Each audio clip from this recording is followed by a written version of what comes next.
মৈৰাবাৰীৰ শগুনবাৰীৰ এগৰাকী মহিলাই নিজ স্বামীক সৰ্বহাৰা কৰি প্ৰতাৰণা কৰিলে।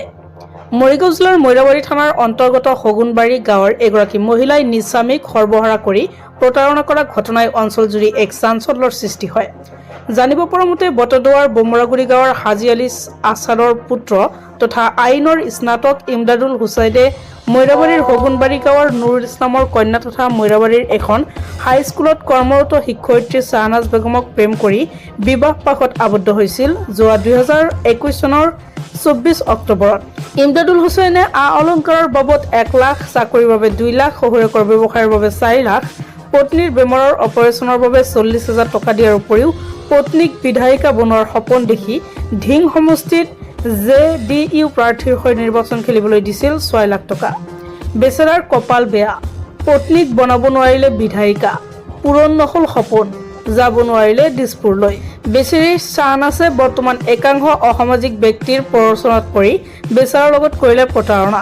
বেচেৰী ইয়াতে শান্ত নাথাকি বেচেৰাৰ ওপৰত তৰিলে ভুৱা গোচৰ। ইপিনে উপায়বিহীন হৈ বেচেৰা ইমদাদ হুছাইনে কাষ চাপিলে সংবাদ মাধ্যমৰ।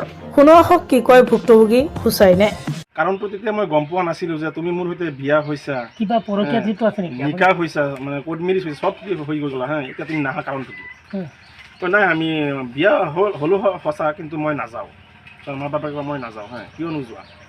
তেতিয়া মই গম পালোঁ যে তাই বিয়া হোৱাৰ পিছত তাইৰ দেউতাৰ ব্যৱসায়ৰ কাৰণে মোৰ পৰা 2 লাখ 4 লাখ টকা নিছিলে। আপোনাৰ পৰা নিছিলে? মোৰ পৰা নিছিলে 2 লাখ 4 লাখ টকা নিছিলে।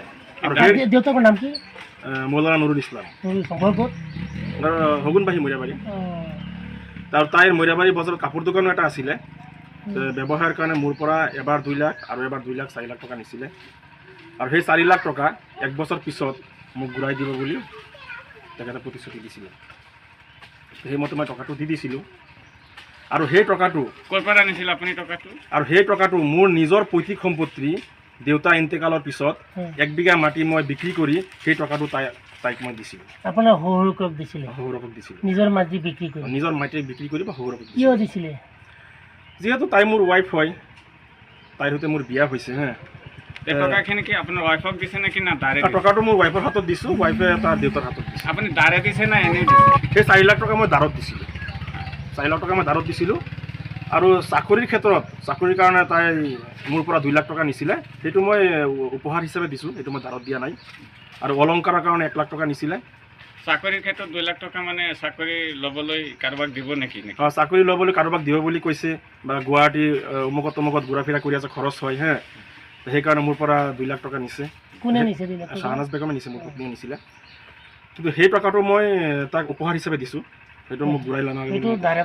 দাৰত নহয়, মুঠতে 4 লাখ টকা। 4 লাখ টকা আৰু 1 লাখ টকা তাৰ অলংকাৰৰ কাৰণে নিছিলে, সেইটো মই উপহাৰ হিচাপে দিছোঁ আৰু মহৰা হিচাপে। টোটেল মোৰ পৰা 4 লাখ টকা দাৰ হিচাপে নিছিলে। যেতিয়া মই 2022 ডিচেম্বৰ মাহত সেই টকাটো মই খুজিছিলোঁ যে ময়ো শান্তিজান বজাৰত এটা ব্যৱসায় আৰম্ভ কৰিছিলোঁ, এটা কাপোৰৰ দোকান আৰু এটা বিউটি পাৰ্লাৰ। আপোনাৰ ঘৰ? মোৰ ঘৰ বৰদুৱা বুমৰাগুৰি।